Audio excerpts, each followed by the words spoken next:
NET are the most written about and the least understood world's people. This term, Negro, demoralizes us and is it detrimental. I feel that it doesn't give us any association past the slave ship. I think that the first task of people of African descent, whether in the United States or in Africa or elsewhere, is to get rid of this slave named Negro. This curious word Negro was seldom or never used in Africa itself. And this word has no meaning, or no worthwhile meaning at all, in Africa. I would doubt myself if it has any useful meaning anywhere else. What is a Negro? A simple question, but the answer is not so simple.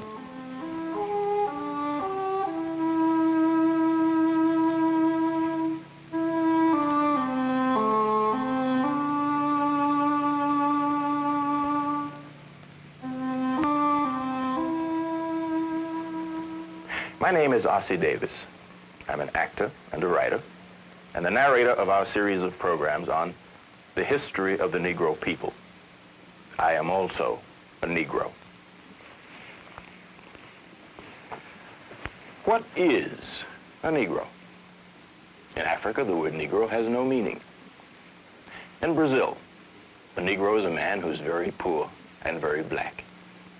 And in the United States, a man who has any quantity of Negro blood, or whatever that is considered a Negro. Are Negroes a race, a people, or a condition? Our programs will be asking this question in many ways and in many different settings. Our odyssey will take us throughout the world to Africa, where we will explore the relationship of American Negroes to the land of their origin. To Brazil, where we will ask, is Brazil a racial paradise? And throughout the United States. Our aim in this series is both a modest and an ambitious one. We will be asking many questions and perhaps answer only a few. For there is a vast ignorance of Negro history among whites and Negroes, and the job of filling this vacuum is massive. Do Negroes have a heritage and a tradition like the Greeks, the French, the Anglo-Saxons? Or are we something less, as others have portrayed us? Everywhere we have looked, we have seen Negroes as savage and barbaric, humble and self-sacrificing, scared and childish and inferior. And I remember as a kid coming from some of the pictures, and we spent the whole time from the motion picture house to home satirizing the Negro performances we saw in the film. Well, it was also an admission that somehow or other this was, to some degree, what we were. Now, these important and very, very impressionistic things that we got from these films did, to some degree, govern our behavior. When a Negro child goes into a movie, for instance, and sees himself or sees another Negro in an unfavorable light, he feels, to some degree, threatened. He feels uncomfortable, and a great deal of his laughing at that situation will be the kind of laughter that protects him. It's a nervous attack against him, himself, the way he looks at himself, the esteem with which he holds himself, and how he will rate with his fellows in the streets. You know, it's seeing something happen to you that you can't control, which leaves a scar, which leaves you feeling inadequate. You know, you don't feel loved. You're ashamed to look at yourself, ashamed to go home, ashamed to talk to the boys next door, ashamed even to ask these questions of your parents, although sometimes you do. It's a horrible situation, and sometimes we never get over that. As a Negro, I have honestly tried to believe that I was somebody, and I've always fought during my life to keep that feeling that I did have some value. And I say value knowing what that word means. And there's been many a night in my life when I went to sleep and known very deep inside me that I really wasn't worth much.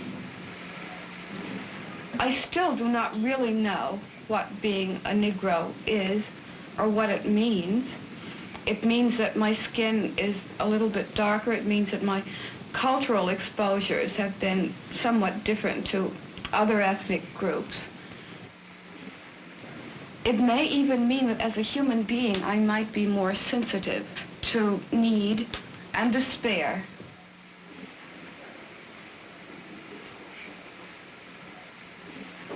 Oh, yes, you know, that wish I was white kind of thing, when you begin to sort of get the feeling of difference, like maybe you're dirty, something's wrong. But there was that feeling, you know, so early you can't even remember where it started. I'm not over it yet. It's part of my American heritage. We were told we were a people without a past and without a future. And Negro boys and girls learned before very long that they were something special.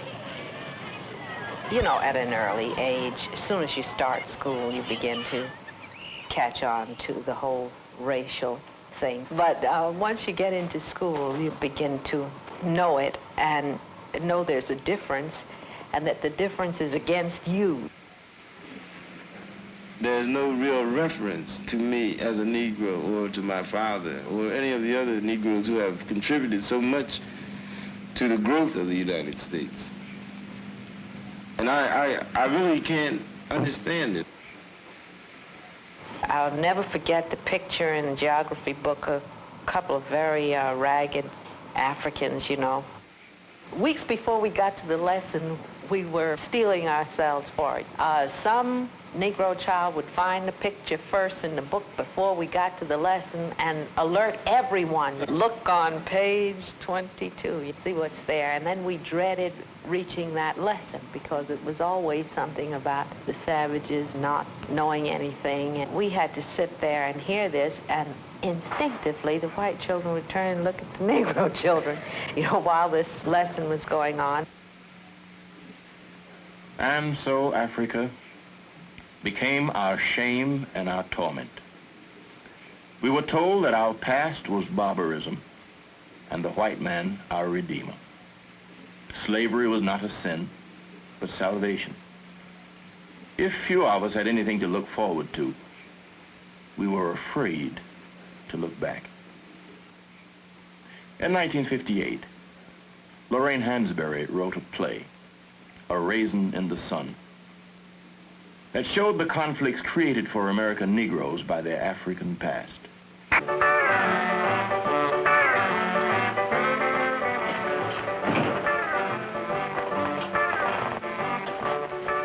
Well, what have we got on tonight? You are now looking at what a well-dressed Nigerian woman would wear. Isn't that beautiful?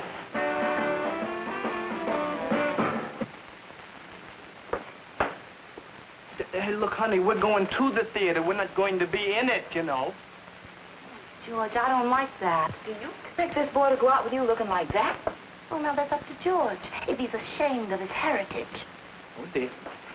Oh, dear. Here we go again. A lecture on our African past, on our great West African heritage. In 1 second, you know, we're going to hear all about the great Ashanti empires, the Songhay civilizations, the sculpture of Benin, some poems in the Bantu, and then the whole monologue is going to end up with the word heritage. Let's face it, baby, your heritage ain't nothing but a bunch of raggedy spirituals in some grass huts. Grass huts? Oh, you see, George, you think you would rather stand there in your splendid ignorance and know absolutely nothing about the people who were the first to smelt iron on the face of this earth while the Ashantis were performing surgical operations when the English were still tattooing themselves with blue dragons.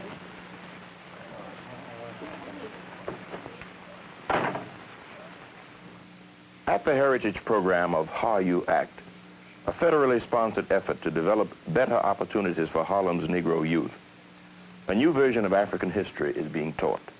Robert Moore is a visiting lecturer.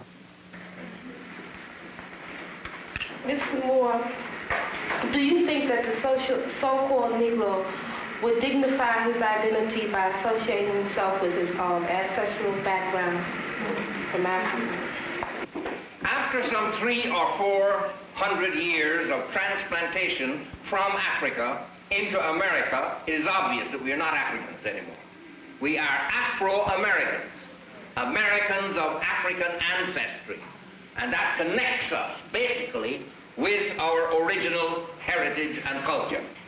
The accomplishments of Africa before and after... Director of the program is John Henrik Clarke. This accomplishment is generally glossed over or neglected in human history. A lot of this, the misconception of Africa and the distortion of African history is involved in a word that is relatively new, the word Negro. A kind of nickname that grew out of European laziness, the inability or the lack of a desire to give Africans their proper identity. In the period when the Europeans had to justify the exploitation of Africa and the demeaning of a whole people, they systematically started the effort to read the African out of human history. A great deal of our ignorance of African history sits upon the old conservative racial discrimination and prejudice which we have had in Europe. Basil Davidson is a British writer and historian on Africa. United States. It still sits upon the belief, perfectly unscientific, quite unbased in any scholarly discipline, that the Africans, that is to say, if you like, the Negroes, are people of some sort of inferiority to others and therefore have not been able to develop in the same way. Now, you know the great myth of the colonial era. The great myth took the shape of saying that the Africans, the Negroes, are children, and because they are children, it said, failing to develop, we, the Europeans, you, the Americans, must go in there and show them the way they should go, civilize them, introduce them to the blessings of orderly life. One of the misunderstandings, you see, about Africa is the apparently primitive material nature of their civilization. You look at these people living in these villages and you wonder, what is their past? Do they have a past? What lies behind it all? They have nothing but a few straw buildings, nothing but a few cattle. It seems quite inconsiderable. The Dinka, for example, have no stone in their country. They have almost no metal. Half their country is underwater half the year. They cannot build and could never possibly build an imposing material civilization, but their achievement was, of course, to learn how to master their environment, and this they have done with quite outstanding success, so that the outside picture, the superficial picture, gives no indication at all of the depth of their culture. These are the people who have mastered the problems of taming this difficult, vast continent with all its extraordinarily great obstacles to living, its swamps, its deserts, its mountains, and its forests. The story of Africa over the last 2,000 years has been one of quite epic dimensions. Africa. Endless deserts, scorching and windswept by day, bitterly cold at night. And the Sahara, the world's largest desert, a harsh, bleak expanse of land challenging anyone to cross it.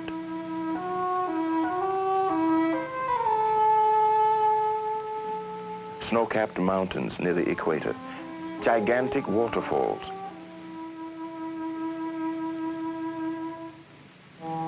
In the jungle, mists and rain almost daily. These were some of the barriers to penetration. To the outside world, it was the dark continent, a land of mystery, where stories were spread of giants and dwarfs, of people whose heads grew under their arms, of monstrous animals.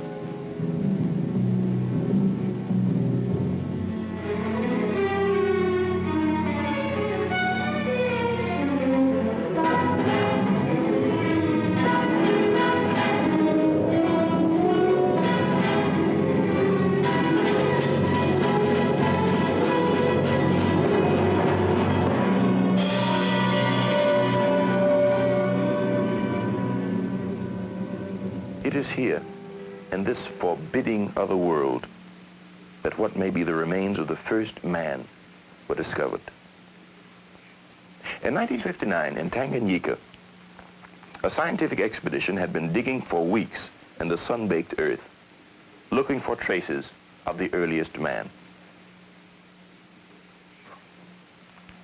Then, in July, Dr. Louis Leakey and his team found what he called Zinjanthropus, nicknamed the Nutcracker Man because of the strength of his jaws. He was about 600,000 years old, and maybe the creature that makes Africa the real cradle of mankind.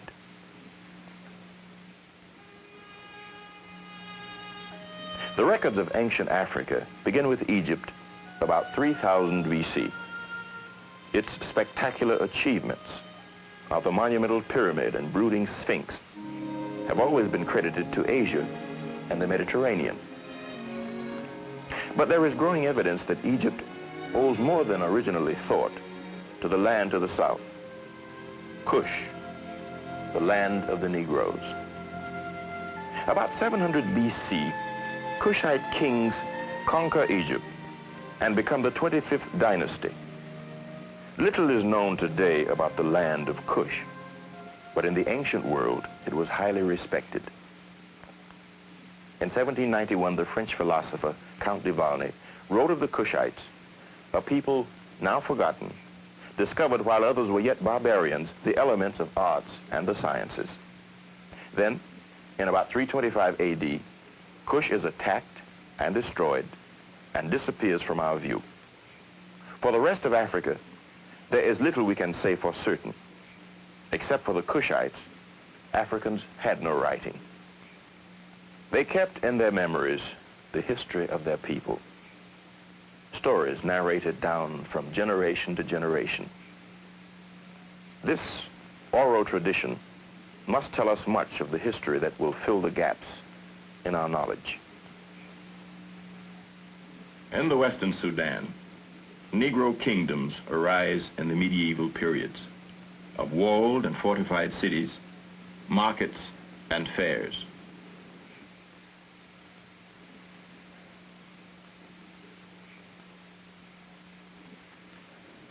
Ghana is the earliest of these civilizations, going back to 300 AD.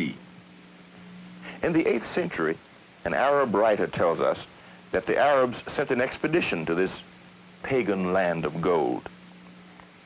African markets, the main source of gold before the discovery of America.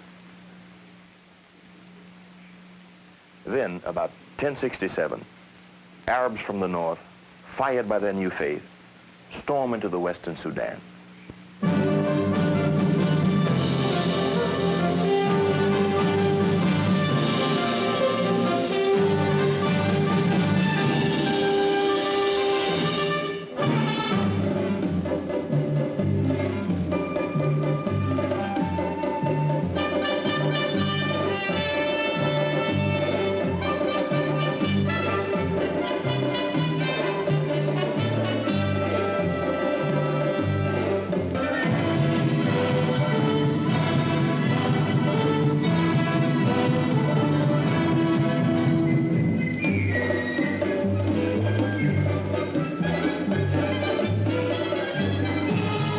After years of fighting, the Arabs conquer Ghana and settle there.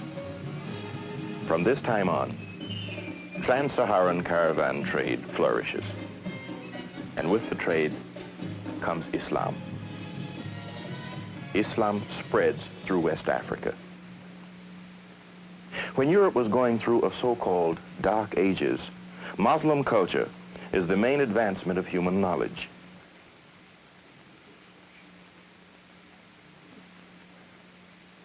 Most important of all, a written language comes to the Western Sudan. Almost all that we know about these kingdoms was preserved for us by Arab and Negro scholars of that time. Around the 12th century, Ghana gives way to the empire of Mali. In 1324, King Mansa Musa makes a pilgrimage to Mecca with a caravan of 60,000 people. An Arab traveler arriving in Mali in 1353 wrote, "The Negroes have a greater abhorrence of injustice than any other people. Neither traveler nor inhabitant of this land has anything to fear from robbers or men of violence." Could the same be said of the 14th century England or France? The Kingdom of Songhai, most famous for its university, the fabled Timbuktu. Students and scholars from all over the world came here to study. A Moorish traveler wrote, "More profit is made from the book trade than from all other branches of commerce." If we ask ourselves a little more nearly, what have been the cultural contributions of African peoples to the rest of the world, then of course we are faced immediately with the remarkably original and outstanding quality of their plastic arts. The most important art in Africa has of course been dancing. And dancing has passed into the folklore of the whole of the rest of the world from its African origins. If you go to places like Brazil or the West Indies or the southern United States, you will find African dances still being danced there, though of course in different circumstances and therefore in somewhat different ways. But the whole concept of rhythm as being expression of the personality and not simply a wiggling of the body. And a wiggling of the body is all that most Europeans can achieve. But an expression of the personality, this comes from the African concept of dancing. More obvious is the tradition of plastic art. A large number of African peoples have developed forms of sculpture in wood, or in stone, or in ivory, or in brass, or bronze, or iron, or gold, which are of great effectiveness and great originality. And this too, of course, has passed into the general Western tradition of pictorial art and to some extent of plastic art as well. The remarkable art of Benin and Ife. The bronzes of Benin were said to be worthy of Cellini. Europe was amazed at the discovery that Africans could perform such an impressive creation of bronze casting. African sculpture burst upon the European art world. It became a major influence in the modern movement. Picasso, Braque, Modigliani, Leger, Derain found in African sculpture a freedom and a vitality they had been searching for. Here was no slavish imitation of nature, something the camera could do better, but a new and fresh way of looking at the world behind the appearance. We have only skimmed the surface of the history of African civilizations, and there are wide gaps in our knowledge. Among the riddles of ancient Africa are, where did the Negro come from? What happened to the Cushites after their defeat? Where did the sculptors of Benin learn their remarkable skills? We haven't even begun to penetrate some of these mysteries. Yet, growing knowledge and interest in Africa is rediscovering a world we never knew. And many Negroes are examining for the first time the values that were lost. My name is Eula Mazik, and I'm addressing my question to Mr. Clarke. I want to know what happened to the so-called Negro culture in America. The most tragic destruction of African culture was the destruction of the African culture brought to these shores, brought to America's shores. Now, the first thing they did was to forbid the drum, forbid all African ceremonies, forbid African ornaments, literally to destroy a people in such a manner that they had to be remade in an American image. This was not exactly true in the West Indies. It was slavery, make no mistake about it. But because it was on an island, many of the Africans could communicate with each other and maintain some of the African culture, while in the United States it was impossible, because as they arrived, mother, brother, sister were split up and they went in opposite directions.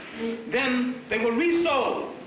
They might have been resold within a matter of days after they were sold the last time. So it was difficult for relatives to keep track of each other. And it was difficult for a continuity to be maintained in African culture. This was the beginning of the fragmenting of our family in this country. It was also the beginning of the demeaning and the negation of the masculinity of the black male in America. This demeaning of our culture and this reading us out of the commentary of human history has left deep psychological scars. What we are trying to do now is a massive job of rebuilding the inside, the spirits, the hopes, the history, the culture of a people. We're trying to restore those values that have been taken away. And we're trying to get across to black youth that they have a part to play in the making of a new world. They have the imagination, they have the energy. You must first restore that part of yourself that has been negated by oppression. It is as essential to you as bread and water. It is part of the food that must feed your spirit in the world of tomorrow, and it is part of what you will have to transfer to your children.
This is NET, the National Educational Television Network.